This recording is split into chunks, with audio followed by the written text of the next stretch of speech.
दर्शकबिन नमस्ते, म टार्जन गिरी। आज हामी फेरि पनि तपाईहरुमाझ केही नयाँ भिडियो ल्याएर उपस्थित भएका छौं र तपाईहरुको माग अनुसारको यो जुन बिजुली घट्ट, जुन विद्युतीय घट्टलाई त्यो पिस्न लागेको देखाउनु पर्यो भनेपछि कमेन्टहरु धेरै आएपछि हामी चाहिँ आज दूरदराजमा रहेको एउटा गाउँमा आएर यसरी यो घट्ट देख्न सक्नुहुन्छ। अगाडि दृश्यमा गाउँ तल झरिरहेको छ र जाँतो घुमिरहेको छ र तल पिसिरहेको छ, देख्न सक्नुहुन्छ। निकै नै रमाइलो, निकै नै यो एउटा सस्तो मूल्यमा एउटा व्यवसाय गर्न सकिने, कति आय स्रोत गर्न सकिन्छ, कति आम्दानी गर्न सकिन्छ, यी सम्पूर्ण कुराहरू आज हामी यहाँका एकजना स्थानीय व्यक्तिसँग, यो घट्टमा काम गर्ने व्यक्तिसँग हामी सम्पूर्ण कुराकानीहरू गर्नेछौँ र हाम्रो भिडियोलाई अन्तिमसम्म हेरेर कसरी पैसा लाग्ने यो मकैको तौलेर हो मकैको पिठो 7 रुपैयाँ केजी, गहुँ 5 रुपैयाँ। मकैको 7 रुपैयाँ, गहुँको 5 रुपैयाँ 1 केजीको। दिनमा कति केजीसम्म हुन्छ यहाँ? चलिरहन्छ रातभरि दिनभरि? दिनमा चल्छ, दिनभरि चल्छ।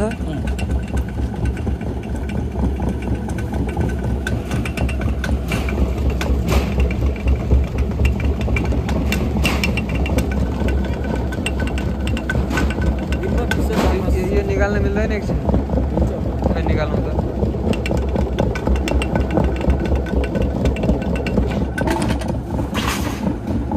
ल हेर्नुहोस् है, तपाईहरुले चाहिँ यो पिस्न लागेको देखाउनु पर्यो भन्दै हुनुहुन्थ्यो। यो विद्युतीय घट्ट यति बेला हामी यो सुर्खे जिल्लाको सिमता गाउँपालिका वडा नम्बर 8 को यो डाँडाखालीमा छौँ। यति बेला हामी यहाँ यो यही तपाईहरुलाई देखाउनको लागि हामी यहाँ आएका छौँ। यो स्कुल छ, यहाँनिर मावि स्कुल छ, श्री नेपाल राष्ट्रिय माध्यमिक विद्यालय। यसैको ट्याक्क यहाँ पसलहरू छ केही, त्यसैको ठाउँमा चाहिँ यहाँ यस्तो घट्ट छ।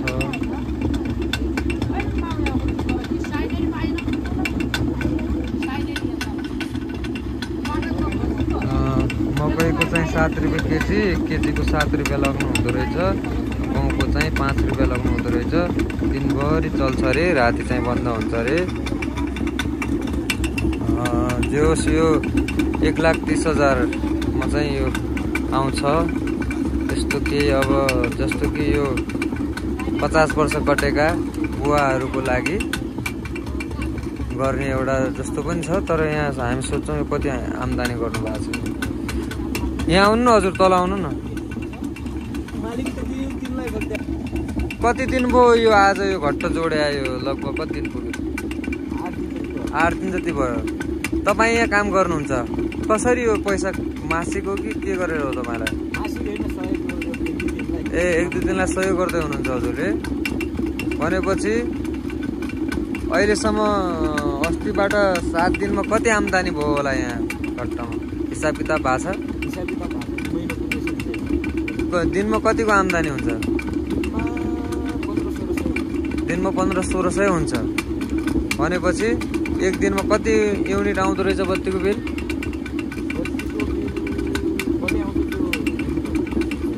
तपाईँ यहाँ अब त्यो बस्नु भएको छ, खास उहाँको घट्ट होइन? घट्टवाला कता कहाँ जानु भएको छ? घट्टवाला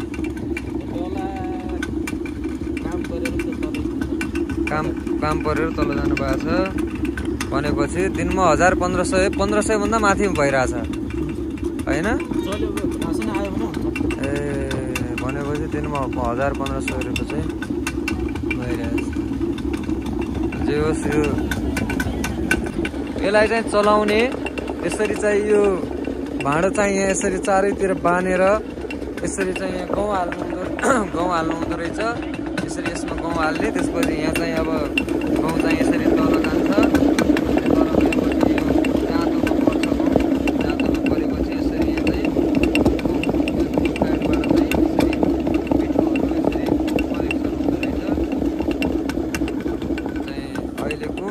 आधुनिक जमानाको विद्युतीय घट्ट सेम भनेपछि खोलाको घट्ट जस्तै छ।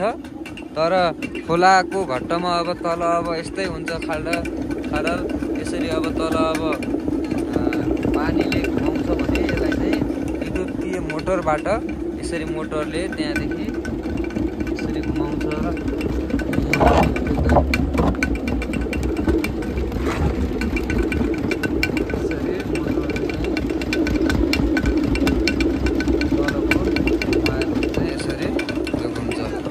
अनि यहाँ चाहिँ यो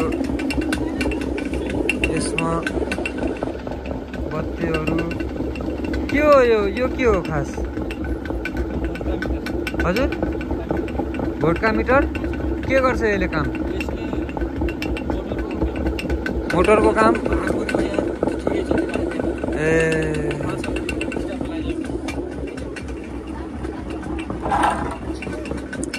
भनेपछि यो चाहिँ यहाँदेखि यसरी लोकबहादुर चन्द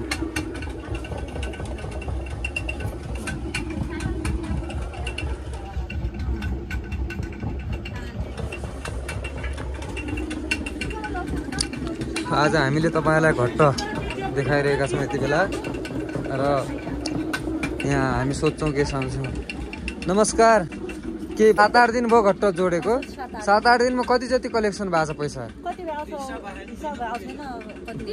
दिनमा 1000-1500 हुन्छ होइन ए हिजो 1500 भयो कस्तो मान्नु भयो त यो काम बसेन्जेल घरमा होइन आनन्दले